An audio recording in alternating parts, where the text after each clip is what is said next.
LA 침례교회 주일 오전 예배에 함께 참석하신 모든 분들을 주님의 이름으로 환영합니다. 오늘은 계속해서 요한계시록 22장, 우리 지난 시간에 1절부터 6절까지 말씀을 살펴보았고요. 오늘은 7절부터 16절까지 있는 말씀을 통해서 함께 교훈을 나누도록 하겠습니다. 제가 본문의 말씀을 받들어 읽겠습니다. 요한계시록 22장 7절부터 16절까지의 말씀입니다. 보라, 내가 속히 오리니 내 이 책의 대언의 말씀들을 지키는 자는 복이 있도다 하더라.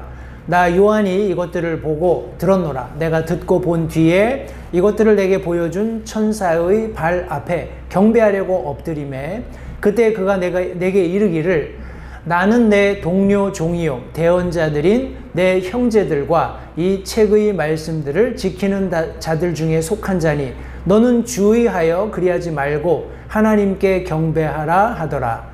또 그가 내게 이르되, 이 책의 대언의 말씀들을 봉인하지 말라. 때가 가까우니라.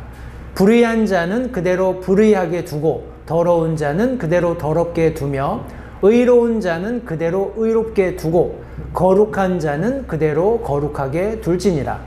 보라, 내가 속히 오리니 내가 줄 보상이 내게 있어 각 사람에게 그의 행위에 따라 주리라.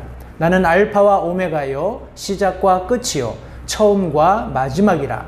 그분의 명령들을 행하는 자들은 복이 있나니 이것은 그들이 생명나무에 이르는 권리를 소유하게 하며 그 문들을 지나 그 도시로 들어가게 하려 함이로다. 개들과 마법사들과 음행을 일삼는 자들과 살인자들과 우상 숭배자들과 거짓말을 좋아하며 지어내는 자는 누구든지 밖에 있느니라. 나 예수는 내 천사를 보내어 교회들 안에서 이것들을 너희에게 증언하게 하였노라. 나는 다윗의 뿌리요 후손이요 빛나는 새벽별이라 하시더라.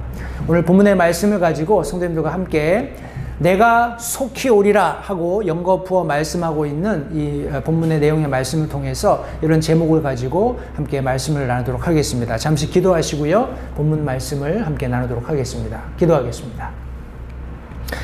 사랑이 많으신 아버지 하나님, 감사합니다. 오늘도 복된 주일 사랑하는 성도들과 하나님의 말씀을 나누는 귀한 특권 허락해 주신 것을 감사드립니다. 우리가 나누는 말씀을 통해서 다시 한번 속히 오시겠다고 약속하신 예수 그리스도의 이 영원하고 불변한 진리의 말씀을 우리의 마음에 잘 새기는 복된 시간 될 수 있도록 도와주시기 원합니다. 이 약속이 분명하고 사실이라면 오늘날 우리가 어떻게 살아야 하는지는 너무나 명백하게 잘 드러나 있습니다.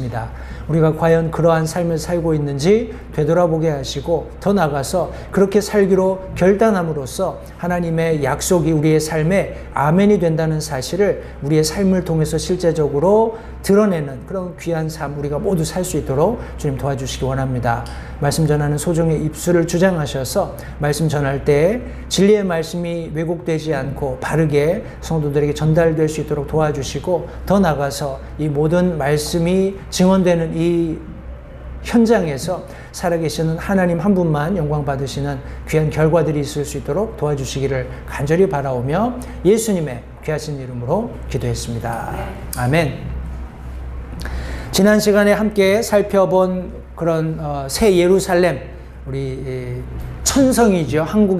천국에 있게 될 그 성에 대해서 내부의 모습이 어떠한지를 우리가 부분적으로 살펴보았습니다. 그런데 특별히 요한계시록 22장 말씀을 보시면 연거푸어 3번 예수님께서 자신의 입술을 통해서 약속하시는 말씀이 있습니다. 그것이 무엇이냐면 보라, 내가 속히 오겠다 하시는 약속이 있습니다. 우리가 나중에 또 살펴보겠지만 과연 내가 속히 오겠다라고 하신 말씀에 입각해서 과연 우리가 이 말씀 속에서 어떤 진리들을 발견할 수 있을지 한 3가지 함께 살펴보기 원하는데, 첫 번째로 바른 진리가 어떻게 발견되는지를 함께 살펴보기 원합니다.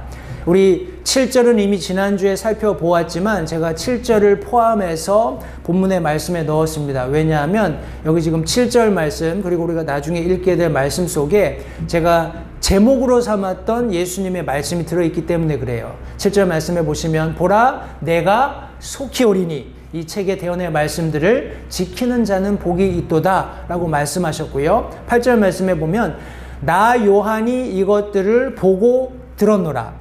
내가 듣고 본 뒤에 이것들을 내게 보여준 천사의 발 앞에 경배하려고 엎드림에 그때에 그가 내게 이르기를 나는 내 동료 종이요 대언자들인 내 형제들과 이 책의 말씀들을 지키는 자들 중에 속한 자니 너는 주의하여 그리하지 말고 하나님께 경배하라 라고 천사가 말했다고 사도 요한이 이제 마지막 장을 끝내는 과정 속에서 자기가 보고 들은 그리고 듣고 본 내용들을 증언하면서 일어났던 일을 설명하고 있어요.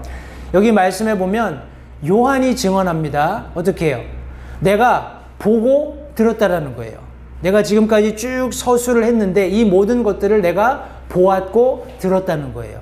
그러면서 또 뭐라고 얘기하냐면 내가 듣고 본 뒤에 이것들을 내게 보여준 천사에게 경배하려고 했다 이렇게 얘기하고 있거든요. 근데 제가 이 말씀을 보면서 한 가지 흥미로운 사실을 발견했습니다. 뭐냐 하면 여기 성도님도 한번 생각해 보십시오. 보면서 듣는 것이 더 정확할까요? 아니면서 듣고 나서 본 것이 더 정확할까요? 한번 생각해 보세요. 어떻게 보면은 하나는 수동적일 수 있고 하나는 능동적일 수 있어요. 무슨 말이냐면 저도 어렸을 때 굉장히 어렸을 때 유치원에서 과자 만드는 그 회사에 견학을 갔던 게 기억이 나요. 견학을 갔던 게 기억이 나는데 거기 이렇게 그거는 제가 궁금해서 간 게 아니잖아요. 그냥 제가 과자 만드는 회사를 유치원에서 갔는데 쭉 이제 뭐라고 하나 그 벨트에서 쭉 과자 만드는 그 과정들이 죄송합니다. 쭉 이렇게 보여지니까 눈으로 보는 거예요. 눈으로 보면서 밀가루를 저렇게 반죽하는구나, 성형틀에서 저렇게 나오는구나, 어떻게 굽는구나, 어떻게 담는구나 이런 것들이 쭉 보여지잖아요. 그죠? 쭉 보면서 그것들을 감사합니다. 그것들을 이제 직원분이 설명해 주는 거잖아요. 그죠? 이거는 뭐 이렇게 반죽을 해서 뭐 성형틀로 가서 어떻게 나오고 어떻게 구워져 이렇게 설명을 하는 거잖아요. 그죠? 그러니까 조금 수동적으로 보면서 이렇게 설명을 듣게 되는 거예요. 그런데 제가 이런 경험이 있어요. 이제 나이가 들다 보니까 이거는 과연 어떻게 만들어질까 하고 궁금증을 가지고 내가 뭔가 들은 게 궁금하니까 그거를 내가 찾아보는 거예요. 그러면 내가 들은 거에 입각해서 보기 때문에 한편으로는 더 능동적이 된다는 거예요. 내가 어떤 주도적으로 과연 이게 뭘까? 과연 어떻게 만들어질까? 과연 이거는 어떤 과정들을 통해서 완제품이 될까? 막 이런 궁금증을 가지고 들으면서 보게 된다는 거예요.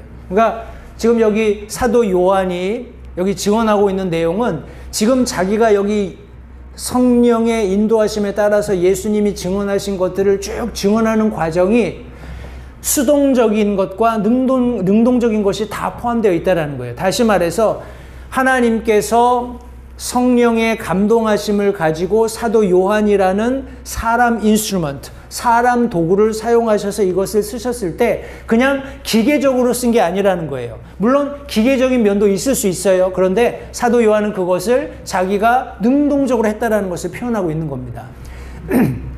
재밌는 게 뭐냐면 이런 능동적이고 수동적인 양자적인, 다시 말해서 완전한 그런 커뮤니케이션이 이루어지면 이것이 사람의 행동에 영향을 미쳐요. 그죠? 보십시오. 내가 이것들을 보고 들었노라. 내가 듣고 본 뒤에 행동이 뒤따랐다는 거예요. 왜냐하면 이것이 너무나 확실하기 때문에, 너무나 명확하기 때문에 행동이 뒤따랐는데 그 행동이 뭐였냐 하면 천사의 발 앞에 경배하려고 엎드렸다는 거예요. 성도님들 보십시오. 하나님의 말씀이 정확하게, 그냥 우리가 말씀을 묵상하다 보면 그런 어떤 인폼이 돼요. 그죠? 인포메이션을 얻게 돼요. 그런데 내 안에 계시는 성령 하나님께서 내가 의지적으로 그 말씀을 받기 원하면 그것이 내게 되도록 하신다는 거예요. 내 것이 되도록 하신다는 거예요. 그런 과정을 통해서 내 행동이 바뀌게 하셔요. 이해가 되시죠? 보이스 피싱 한번 생각해 보세요. 제가 이 말씀을 막 묵상하면서 번뜩 들었던 것이 우리 보이스 피싱이에요. 보십시오. 사람들이 지능이 점점 높아지니까 이 보이스 피싱 하는 것도 굉장히 이제, 어디 TV 프로에서 보이스 피싱 하는 거를 잠깐 이렇게 설명해 주는 걸 보니까 하는 사람들이 이렇게 괄호 안에다가 이런 것도 적어 놨대요. 한숨을 쉬면서 아주 그냥, 덤덤한 그런, 목소리로 이렇게 이제 해놓은 거예요. 그러니까 막 애걸하듯이 하는 게 아니라, 못 믿으세요? 그럼 관두세요. 뭐 이런 식으로 한다라는 거예요. 그러니까 그게 너무 듣는 사람 입장에서 리얼리스틱하니까, 정말인 것 같으니까, 정말 무슨 은행 직원 같고 보험사 직원 같고 어떤 정부 조직에 있는 뭐라고 할까요? 꼭 내 도움이 없어도 다 할 수 있을 것 같은 사람처럼 들리니까 그 보이스 피싱을 당하는 거예요. 그러니까 내가 본 거, 들은 거, 그리고 내가 듣고 이렇게 그 사람들이 설명해 주는 대로 쫙 보내준 자료들을 보니까 하다가 보니까 통장 번호도 알려주고 그냥 돈을 내놓게 된다라는 거예요. 행동이 뒤따른다라는 겁니다. 그런데 안타깝게도 사도 요한이 자기가 보고 들은 것, 그리고 듣고 본 것들이 너무나 분명한 것은 사실이었지만 그 뒤에 뒤따른 행동은 뭐라고 얘기해야 될까요? 너무 이제 overwhelming, 그러니까 너무 이제 자기한테 막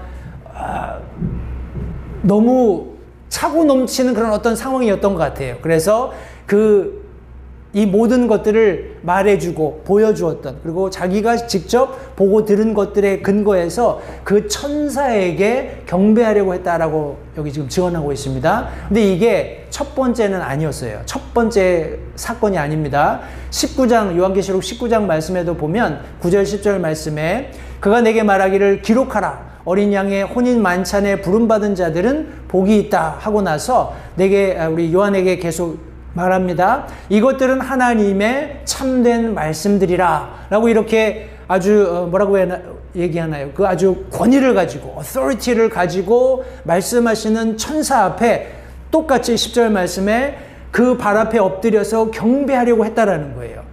그런데 공히 지금 22장에서나 19장에서나 천사들이 뭐라고 얘기하냐면 나는 내 동료 종이요 너와 같은 fellow servant라는 거예요. 그러니까 어떤 능력의 차이, 어떤 뭐라고 할까요? 영적인 혹은 육적인 그런 어떤 신분의 차이는 있을지 모르지만 그들이 해야 하는 하나님 앞에서의 기본적인 역할 똑같다는 거예요. 그냥 servant라는 거예요. 우리는 하나님을 섬기는 분이다 라고 말하면서 예수님의 증언을 가진 내 형제들 중에 속해 있을 뿐이다라는 거예요. 주의하여 그리하지 말고 하나님께 경배하라 하면서 제가 이제 이 말씀 전할 때 잠깐 부연했습니다만 예수님의 증언은 대언의 영이다 라고 여기 지금 증언하고 있습니다. 성도님들, 우리가 복음 전할 때 우리는 대언의 영, 성령 하나님의 도우심을 가지고 복음을 전하는 거예요. 왜? 우리는 예수 그리스도를 증거하는 거잖아요. 그죠? 그러니까 요한계시록의 말씀의 핵심은 예수님께서 왕권을 가지고 다시 오셔서 이 세상을 심판하신다는 거예요. 그리고 그 이후에 모든 사람들이 한 사람도 예외 없이 다 심판받고 하나님께서 약속하신 천년 왕국 이후에 성도님들 영원한 나라가 있게 될 것을 성경이 말씀하고 있는 겁니다.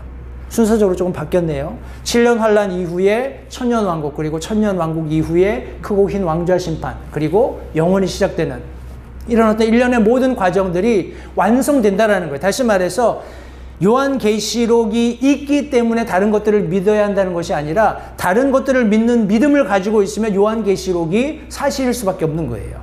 그죠? 인간의 그런 역사는 하나님께서 말씀하신 대로 시작되었고 운행되었고 완성될 겁니다. 따라서 그런 하나님의 말씀을 믿는 믿음을 가지고 사역하는 하나님의 일에 들여진 우리 모두는 하나님의 종으로 we're all equal. 그죠? 남녀노소 누구든지 주의 일에 드려지고 그 일을 즐거움으로 한다면 성도님들 우리는 모두 주님의 종으로서 일할 뿐이라는 것을 기억하시기 바랍니다. 요한이 실수했죠. 그런데 우리 천사가 자신에 대해서 우리가 읽었던 19장에 있었던 말씀처럼 똑같은 말을 합니다. 나는 내 동료 종이야.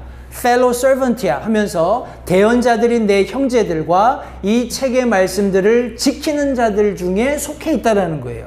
천사들이 초월적으로 성경 밖에서 어떤 행동들을 하는 것이 아니라 이 책의 말씀들이 성취되도록 부지런히 주의 일을 하는 종이라는 것, 그것을 여기 지금 언급하면서 동일하게 19장에서 말씀하셨던 것처럼 주의하여 그리하지 말고 하나님께 경배하라 라고 말했다는 거예요. 성도님들 보십시오. 동일하게 여기도 주의하여, 그리고 우리가 앞서 살펴보았던 19장 말씀에서도 천사가 자기 발 앞에 예배하려던 사도 요한에게 주의하여 라고 얘기하고 있어요. 주의하지 않으면 어떻게 될까요, 성도님들?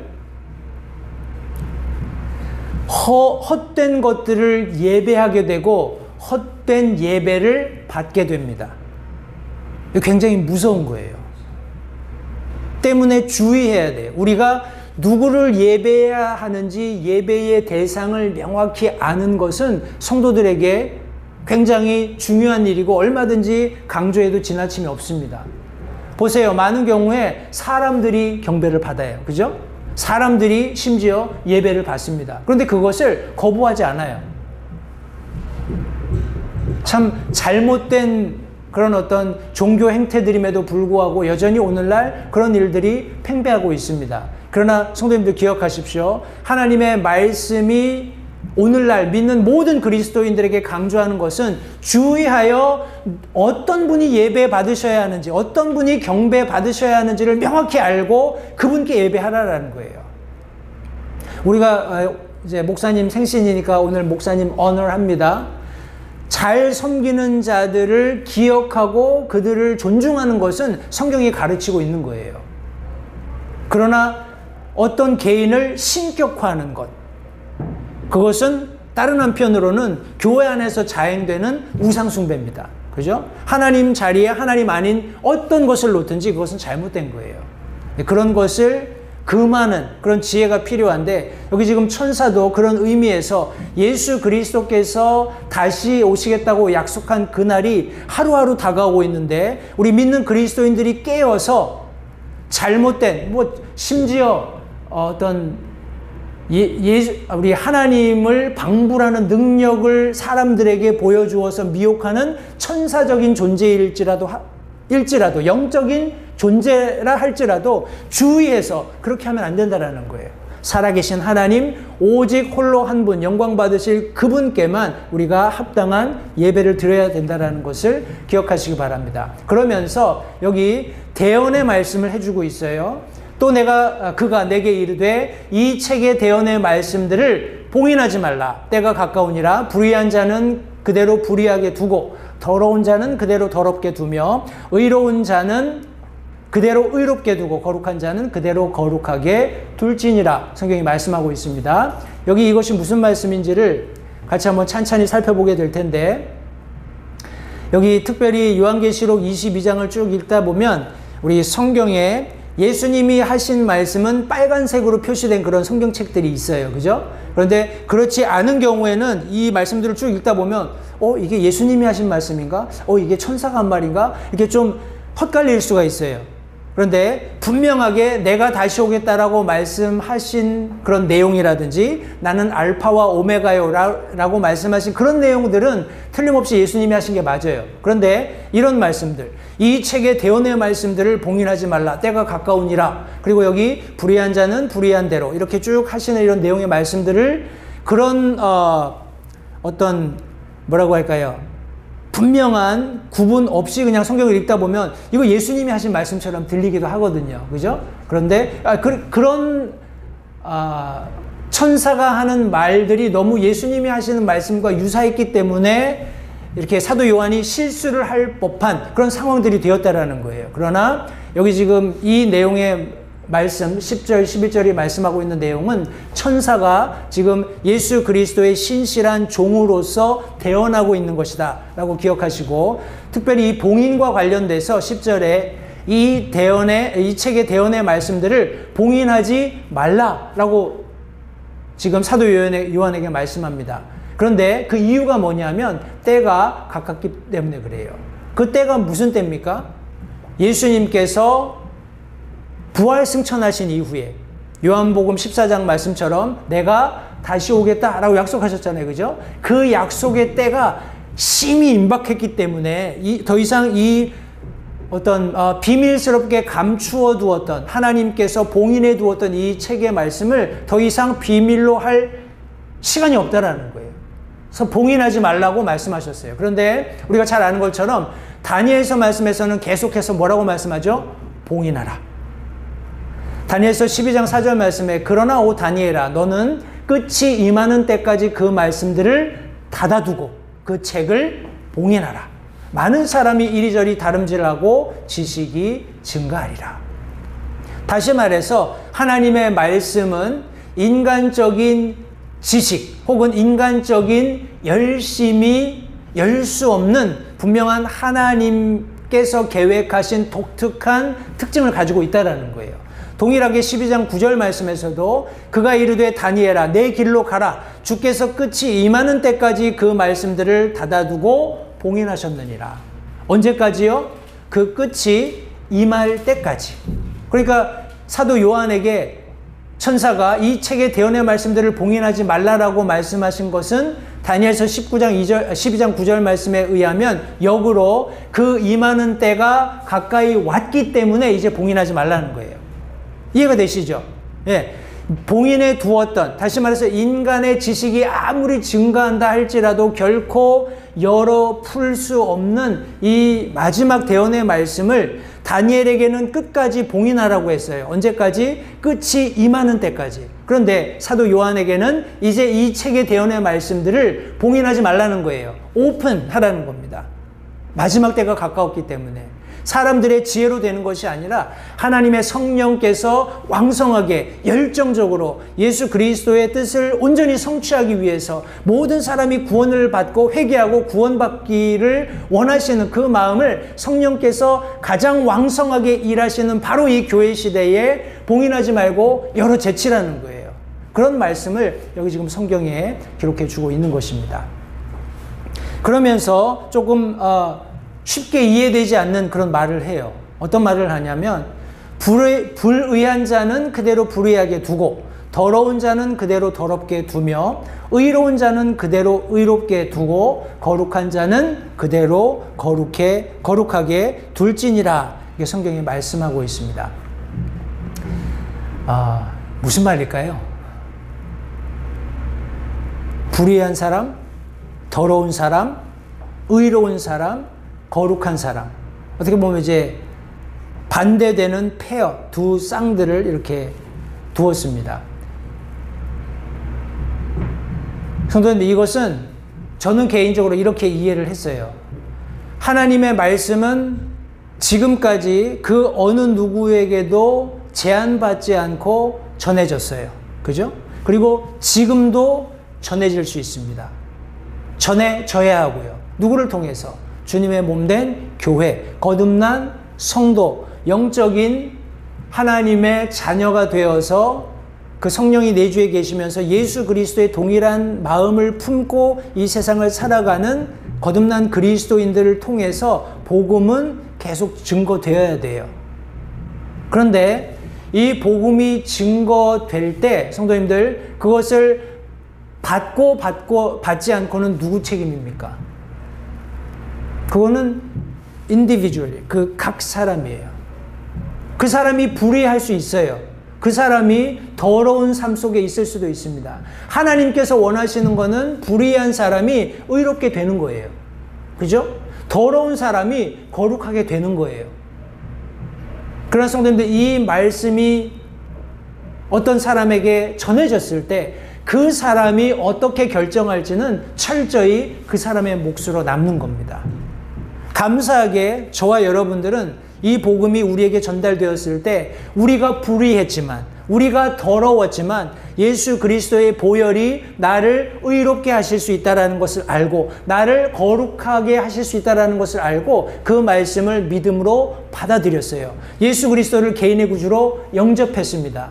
그럼으로써 우리는 의롭게 됐고, 불의했지만 의롭게 됐고, 더러웠지만 거룩하게 되었다는 거예요. 죽어 멸망할 수밖에 없는 형벌이 합당한 자였지만 이제 하나님의 자녀가 되어서 천국을 소유하는 예수 그리스도와 공동 상속자가 되었다라는 이런 놀라운 은혜를 저와 여러분들이 경험하게 되었습니다. 왜요? 우리가 개인적으로 하나님이 들려주시는 놀라운 구원의 복음을 접했을 때 아멘 하고 그 말씀을 내 개인이 받아들임으로써 거듭났기 때문에 그런 일이 일어났다라는 겁니다. 성도님들 다시 한번 기억하십시오. 이런 세상에 많은 사람들이 여전히 실수하고 있어요. 바른 진리에 대해서. 그런데 예수님께서 다시 오시겠다고 하신 이 약속은 성도님들 절대 변함이 없습니다. 진리를 왜곡시키려고 하는 사람들은 너무나 많아요. 그리고 그런 시도는 과거에도 그랬지만 지금 문명시대에 이해할 수 없는 방식으로 지속되고 있고 굉장히 빠른 속도로 진보하고 있습니다. 우리가 해야 될 게 뭘까요? 어떤 사람들은 그렇게 얘기할 수 있어요. 시대의 흐름을 맞춰야 한다. 우리가 사조를 쫓아야 한다. 이렇게 얘기를 해요. 부분적으로 맞는 말일 수도 있습니다. 성도님 한번 생각해 보십시오. 이 TV가 얼마나 악합니까? 이 컴퓨터가 얼마나 악합니까? 우리 이거 다 버립시다. 이렇게 극단적으로 생각할 수도 있어요. 그러나 이런 우리가 가지고 있는 테크놀로지를 잘 활용을 해서 하나님의 말씀을 좀 더 효과적으로 성도들에게 전달할 수 있는 그런 방법이 있다면 10분 활용하는 것이 저는 맞다고 생각을 합니다. 그러나 이 시대가 변하는 그런 어떤 뭐라고 할까요? 영적인 흐름에 대해서 민감해야 하는 것도 사실이에요. 우리가 조금만 잘못하면 엉뚱한 그런 전혀 우리가 관심 갖지 말아야 할, 혹은 우리가 영향력을 우리 삶에 끼치도록 허용하지 말아야 하는 것들에게 마음을 쏟고 그것들을 뒤쫓아갈 수도 있다는 거예요. 근데 그것들이 너무나 교묘하게 우리의 삶에 스며들고 있어요. 그것들을 주의하지 않으면 성도님들, 우리가 이런 엉뚱한 대상에게 경배할 수 있다는 거예요. 엉뚱한 대상을 하나님 자리에 놓고 우리가 하나님을 섬기는 것인 양 생각할 수 있다는 겁니다. 그런 것들을 조금 더 우리 성도님들 삶에 잘 적용하셔서 다시 한번 천사가 증언했던 우리가 경배해야 할 대상은 너무나 분명해요. 살아계시는 하나님 한 분밖에 없다라는 것을 분명히 알고 그 이외의 모든 것들을 성도님들 제쳐두십시오. 그리고 저와 여러분들의 삶이 어떻게 놀랍게 변화되었는지 기억하시면서 우리가 의로운 자로 또 거룩한 자로 남을 수 있도록 거기에 우리의 믿음의 뿌리를 견고하게 두고 주님 오실 때까지 우리의 믿음을 지키는 그런 믿음이 필요하다는 것을 기억하시기 바랍니다. 계속해서 우리 사도 요한이 바른 권위에 대해서 이야기합니다. 12절, 13절 그리고 16절 말씀인데, 보라 내가 속히 오리니 내가 줄 보상이 내게 있어 각 사람에게 그의 행위에 따라 주리라. 나는 알파와 오메가요 시작과 끝이요 처음과 마지막이라.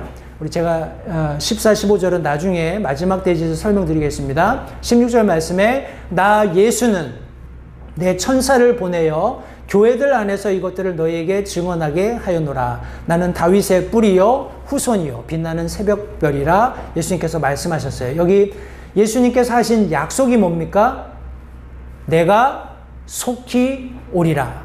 요한계시록 22장 7절 그리고 12절 20절 말씀에 연거푸 3번 완전한 그런 수로 다시 한번 예수님께서 자신의 재림, 지상 재림을 약속하셨어요. 내가 속히 오겠다.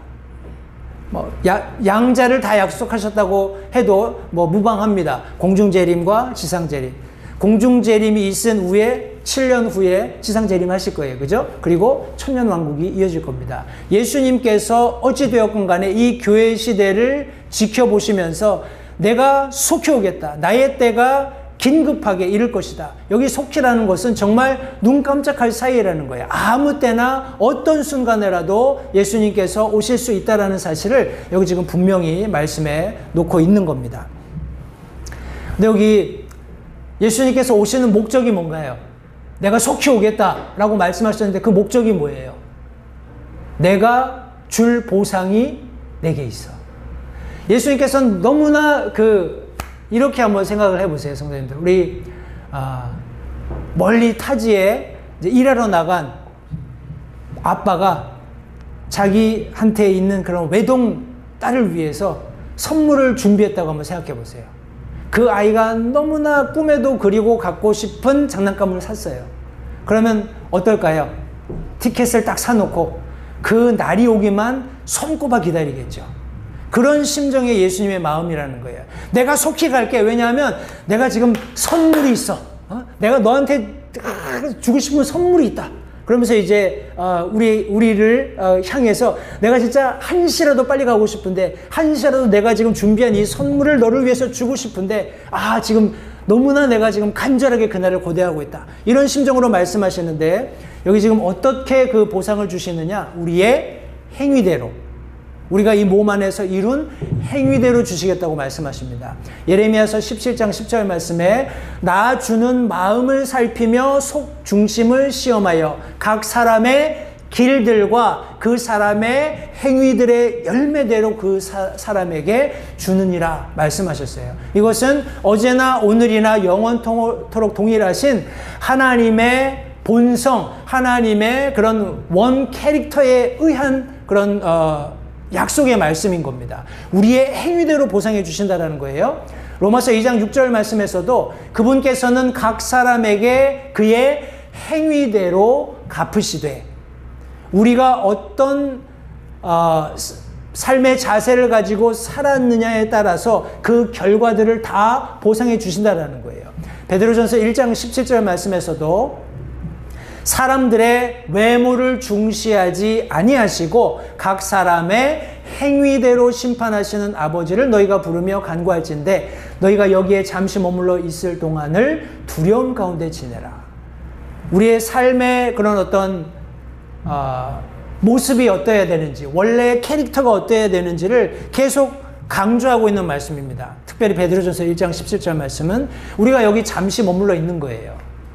성도들, 우리는 마치 들풀처럼, 그죠? 들에 피었다가 아궁이에 던져지는 들풀처럼 그렇게 아무 어찌 보면 의미 없는 그런 짧은 인생을 살고 있는 겁니다. 근데 한번 생각해 보세요. 우리는 이 하나님의 관점에서 아무 의미 없는 수증기 같은 인생을 살면서 이 세상이 전부인 것처럼 간혹 착각하면서 살 때가 있어요. 성도님들 기억하십시오. 두려움 가운데 지내야 합니다. 하나님의 내가 심판석 앞에 서게 될 그날이 틀림없이 다가오고, 그날은 나의 행위에 따라서 하나도 예외 없이 하나님께서 모든 것을 보상하신다라는 것. 그러면 내 삶이 어떠해야 되는지가 다 결정이 되지 않나요? 그런 마음의 다잡음이 필요해요. 왜냐하면 그것을 할 수 있도록 지금 예수님께서 계속해서 우리에게 분명한 약속을 주고 계시기 때문에 그렇습니다. 그런데 이런 약속을 하시는 분이 누구신가요? 그분의 신분을 한번 보겠습니다. 우리가 읽었던 본문 말씀 속에서 계속해서 예수님께서 나는 알파와 오메가요, 시작과 끝이요, 처음과 마지막이요, 계속 연거푸 말씀하셨어요. 이것은 요한계시록에 계속 언급됩니다. 1장 8절에 나는 알파와 오메가요 시작과 끝마침이라. 지금도 있고 전에도 있었고 앞으로 올 주 곧 전능자가 말하노라. 하나님이 누구신지 이렇게 성도들을 향해서 내가 속히 오겠다. 왜냐하면 너희에게 줄 보상이 내 손에 있어. 너희 행위대로 내가 갚아줄 거야. 이렇게 말씀하고 계시거든요. 그런데 그분이 누구시냐 하면 바로 알파와 오메가가 되시는, 시작과 끝마침이 되시는, 그리고 처음과 마지막이 되시는 분이시라는 것을 성경은 계속해서 우리에게 상기시켜주고 있습니다.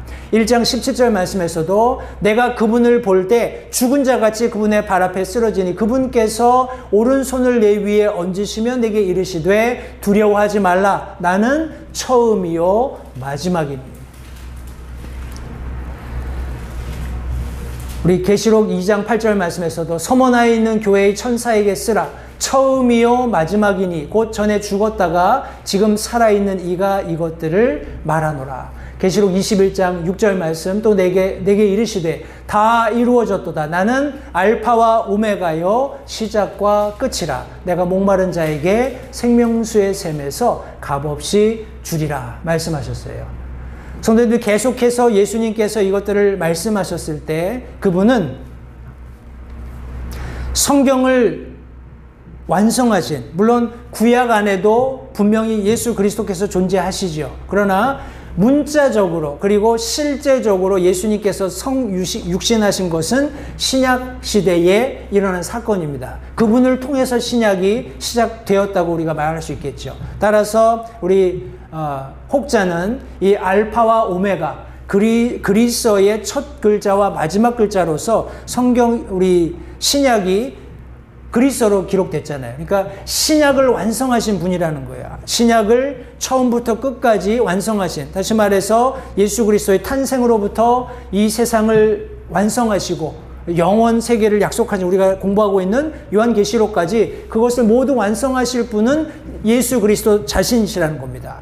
따라서 자신을 알파와 오메가로, 시작과 끝, 창조의 시작과 창조의 끝을 모두 품고 계시고 그것을 이루고 계시는 분이 예수 그리스도 자신이라는 거예요. 처음과 마지막, 히브리서가 말씀하시는 것처럼 믿음의 창시자이시고 그것을 완성하신 분이라는 거예요.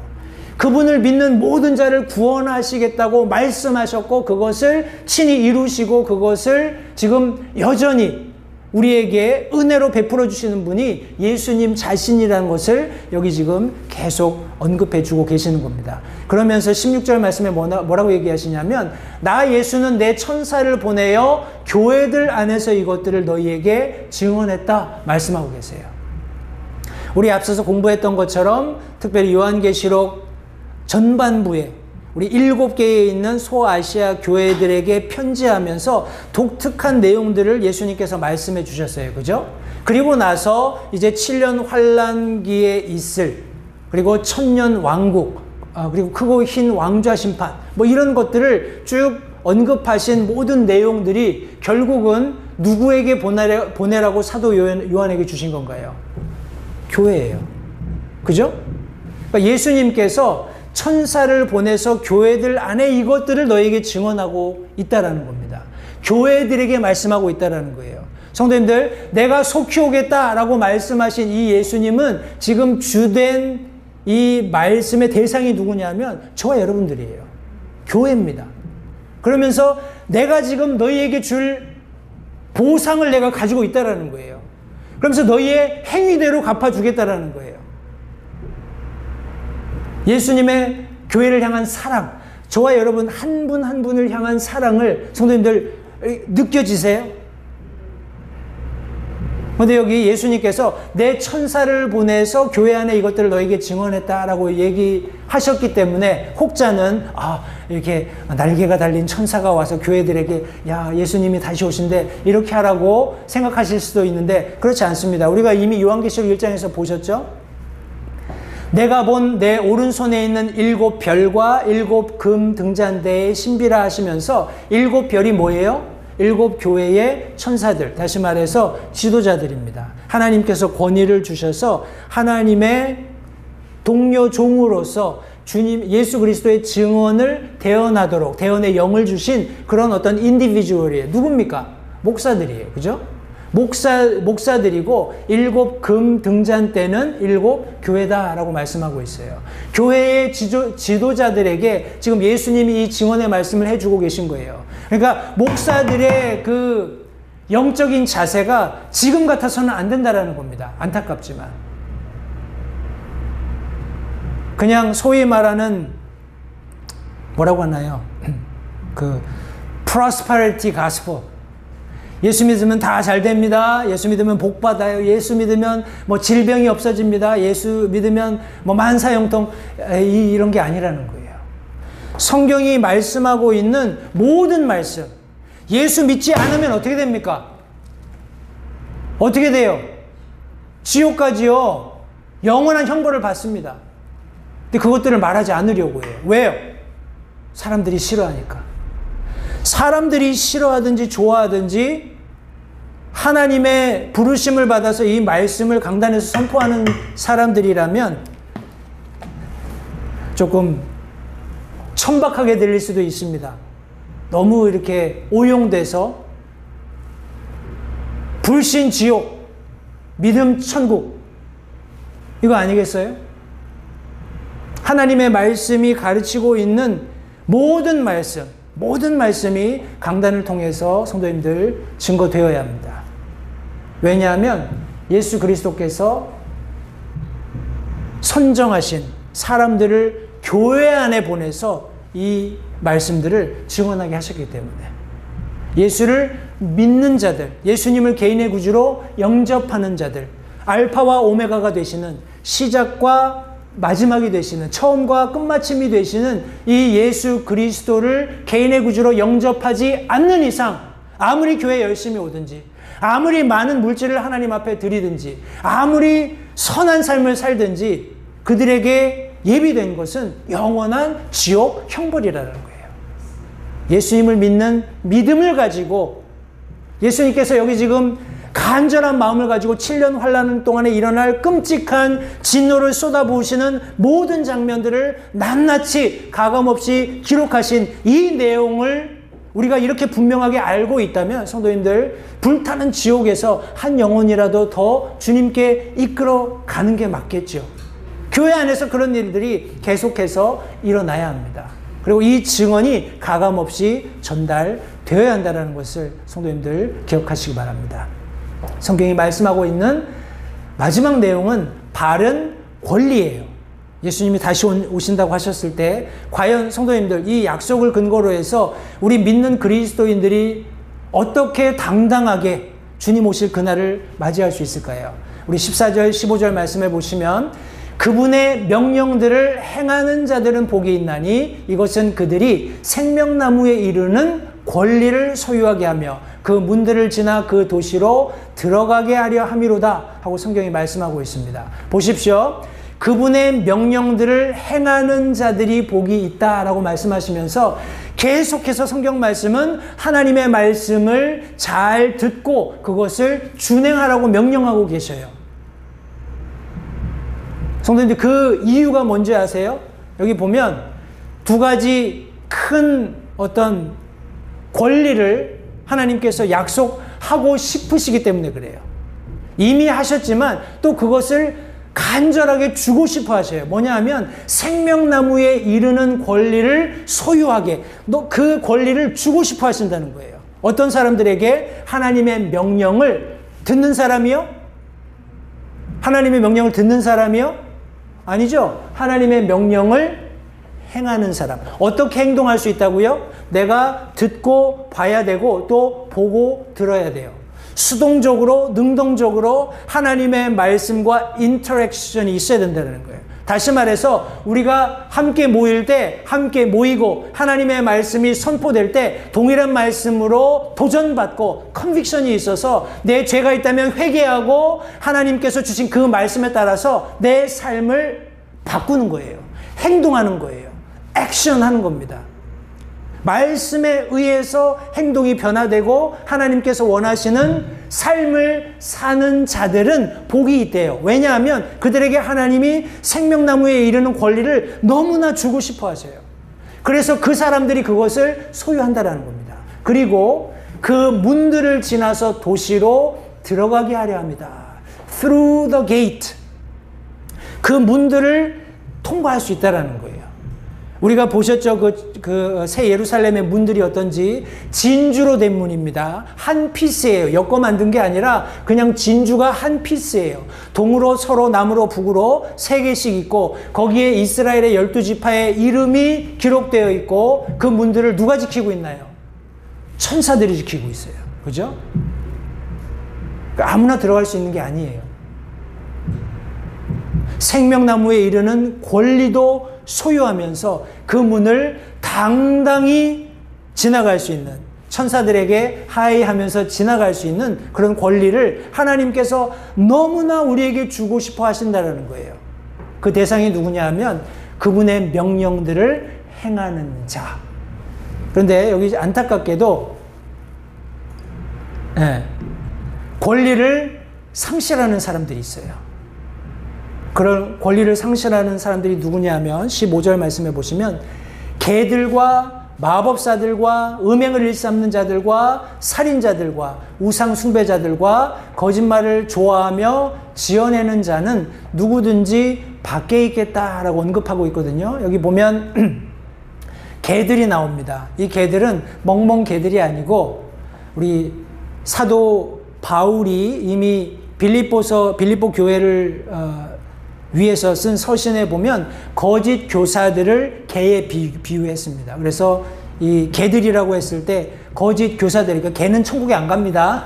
그러니까 오해하지 마시고 거짓 교사들이에요. 그리고 마법사들, 악한 영들을 의존하는 사람들이에요. 근데 제가 성경 우리 원어 말씀을 보니까 거기에 이 마법사들을 지칭하는 이 단어가 좀 흥미롭게 되어 있습니다. 우리 파마크유스라는 이런 단어를 사용했는데 뭔가 좀 영어랑 비슷한 게 있지 않아요? 파머시가 뭡니까? 드러그샵이죠. 우리 약국이라고 하잖아요. 그죠? 의약품 뭐 할 때 파머시 이렇게 얘기하는데 그러니까 엄밀한 의미로 얘기하면 지금은 뭐 물론 이제 화학적인 그런 어떤 결과물들로 사람의 어떤 메커니즘을 조절해서 뭐 병증을 완화하게 하는 뭐 그런 것으로 우리가 이해할 수 있겠지만 이 단어가 사용된 그 시대, 우리 파마케우스라는 이 단어가 사용되었을 그 즈음에는 사람들이 아프다면, 제가 이 말씀을 이렇게 묵상하면서 번뜩 제가 어렸을 때 봤던 만화 영화가 생각이 났습니다. 아마 성도님들 기억나실지 모르겠어요. 옛날에 부리부리 박사라는 그런 만화 영화가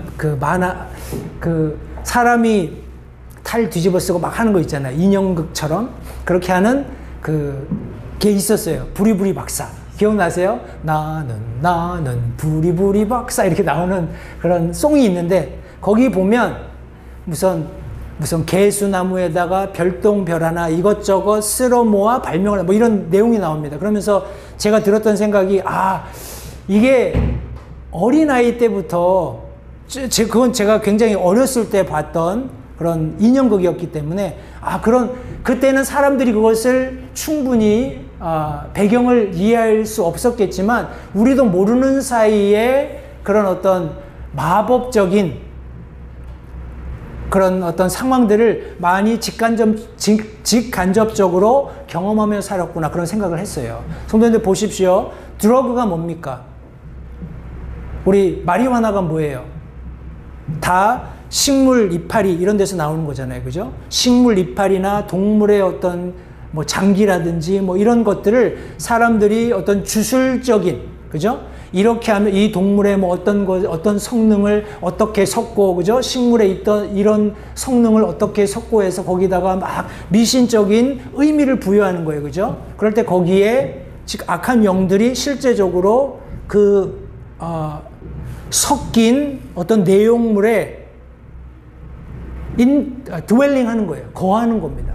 그러면서 그 약을 먹었을 때 어떤 효능을 발휘할 수 있는 모든 루트들이 마련이 되는 거예요. 그러니까 이 마법사라는 것은 오늘날 그런 뭐라고 하나요? 마약 혹은 사람들의 정신을 혼미하게 하는, 그리고 악한 영이 들어갈 수 있는 루트를 마련하는 모든 종류의 비즈니스에 다 포함되는 거예요.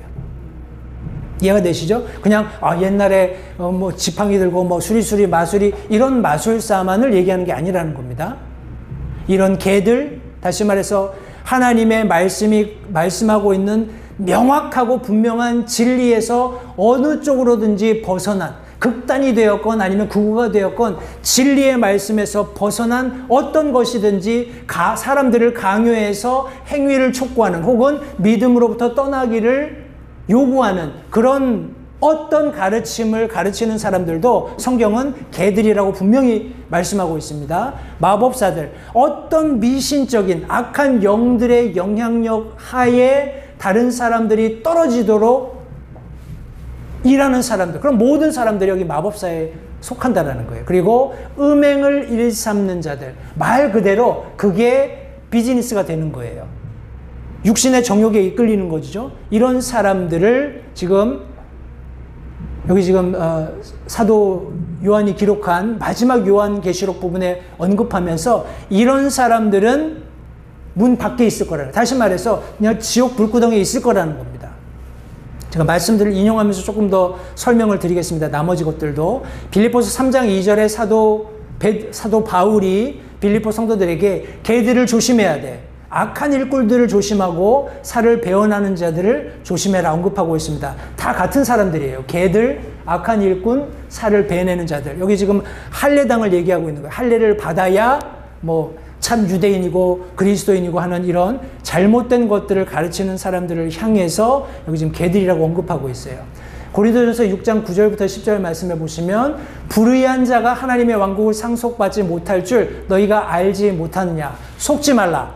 음행하는 자나 우상 숭배자나 간음하는 자나, 잘 보십시오, 여성화된 남자나 남자와 더불어 자신을 욕되게 하는 남자나 도둑질하는 자나 탐욕을 부리는 자나 술 취하는 자나 욕하는 자나 착취하는 자들은 하나님의 왕국을 상속받지 못하리라 말씀하고 있습니다. 우리 요한계시록 12장 9절 말씀에 우리 속이는 것에 대해서 언급을 본문의 말씀이 했어요. 우리 속이는 부분에 대해서 말씀을 했을 때 원론적으로 이 속이는 사람들은 그렇게 하는 이유가 있다라는 거예요. 그 큰 용, 저 옛뱀, 곧 마귀라고도 하고 사탄이라고도 하며 온 세상을 속이는 자가 내쫓기더라. 그가 땅으로 내쫓기니 그의 천사들도 그와 함께 내쫓기니라. 세상을 속이는 자, 세상을 속여서 이 세상을 송두리째 불구덩이에 던지는 사람이 있는가 하면 인간들 중에서도 속이는 사람이 있다라는 거예요. 거짓말하는 사람이 있다라는 겁니다. 그렇게 해서 그 거짓말을 듣는 사람을 송두리째 파멸시키는 그런 사람이 있다라는 거예요. 왜냐하면 근본이 여기에 있기 때문에 그래요. 이 마귀 사탄에 속해 있기 때문에 이런 자들은 하나님의 왕국을 상속받을 수 없다. 우리 잠언 말씀에서도 거짓말하는 입술은 주께 가증한 것이나 진실하게 행하는 자들은 그분께서 기뻐하시는 자들이다. 우리 잠언 6장 16절부터 19절 말씀해 보면 하나님께서 싫어하시는 것 한 17가지 얘기하면서 여기 거짓말하는 입술이 등장을 합니다. 하나님이 싫어하시는 거예요. 왜요? 이것이 결국에는 세상을 기만했던, 세상에 거짓말을 해서 세상을 불구덩이로 이끌어가는 마귀 사탄의 행실을 본받는 것이기 때문에 그렇습니다. 요한복음 8장 44절 말씀에서는 여기 예수님께서 살인자와 거짓말자가 동급이라고 말씀하고 계시는 거예요. 너희는 너희 아비 마귀에게서 났으므로 너희 아비의 욕망을 행하려 하느니라. 그는 처음부터 살인자요 자기 속에 진리가 없으므로 진리 안에 거하지 아니하고 거짓말을 할 때 자기의 것으로 말하나니 이는 그가 거짓말장이요 거짓의 아비이기 때문이다. 이렇게 말씀하고 있습니다. 성도님들, 제가 아까 말씀드렸던 어떤 음행을 일삼는 자들, 제가 조금만 설명을 드릴게요. 음행을 일삼는다라는 것은 우리 성을 파는 겁니다. 성을 파는 것을 우리 음행을 일삼는다라고 우리가 이해할 수 있겠는데, 한번 보십시오.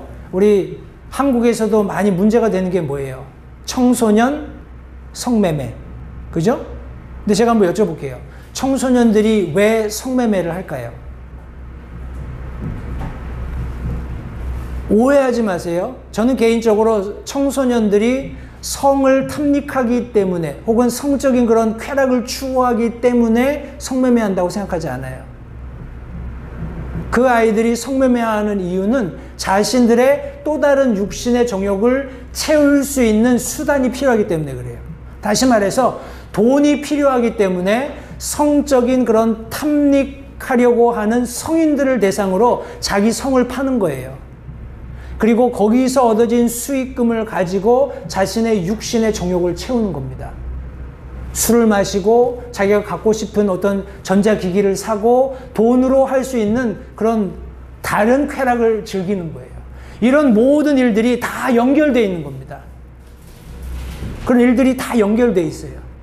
때문에 제가 마지막으로 이 계시록 21장 8절 말씀 읽고 마치겠습니다만 여기 보시면 두려워하는 자들, 믿지 않는 자들, 가증한 자들, 살인자들, 음행을 일삼는 자들, 마법사들, 우상숭배자들, 모든 거짓말쟁이들은 불과 유황으로 타는 호수에서 자기 몫을 받으리니 이것은 둘째 사망이다. 명확하게 말씀하고 있어요.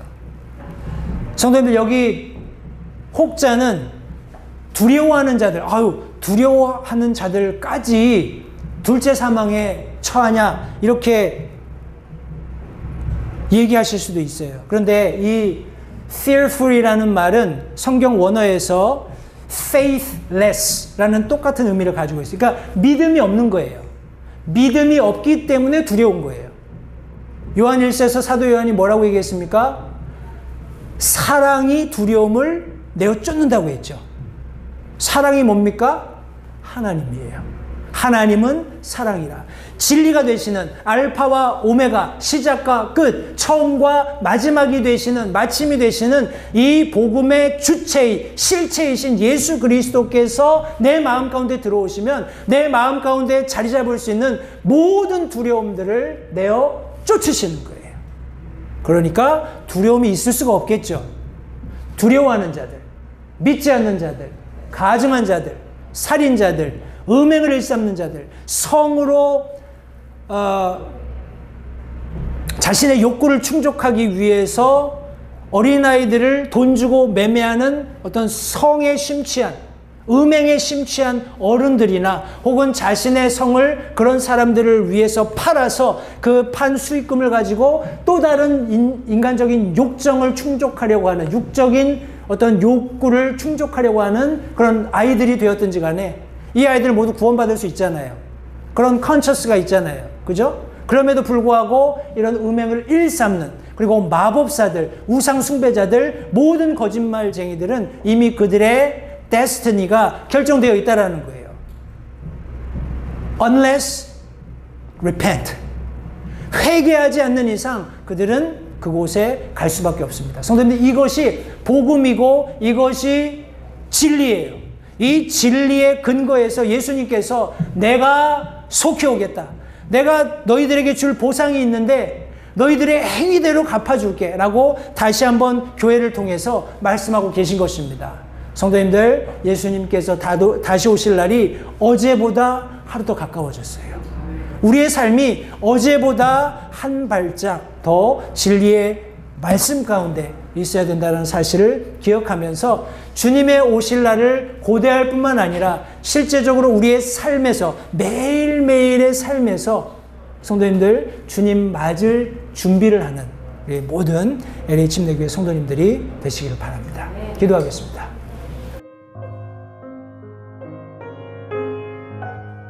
잠시 들으신 말씀에 따라 결단하는 시간을 가지시기 바랍니다. 하나님께서 무엇을 말씀하시든지 따르기로 결단하십시오. 하나님께서는 순종하는 자들을 존중하십니다.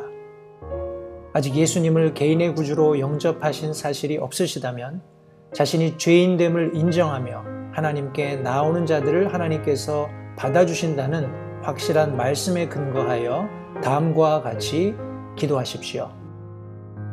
하나님, 나는 죄인입니다. 나는 내 죄로 인해 죽을 수밖에 없음을 압니다. 그러나 예수님께서 내 죄를 위해 십자가에서 피 흘려 죽으시고 사흘 만에 다시 살아나셔서 내 죄값을 모두 지불하셨고 내게 새로운 생명을 약속하셨음을 믿습니다. 지금 이 순간 예수님을 내 마음에 모셔드립니다. 내 마음에 오셔서 나의 주와 그리스도가 되어주십시오. 예수님 이름으로 기도했습니다. 다음과 같이 기도하셨다면 여러분은 성경 말씀대로 구원을 받으셨습니다.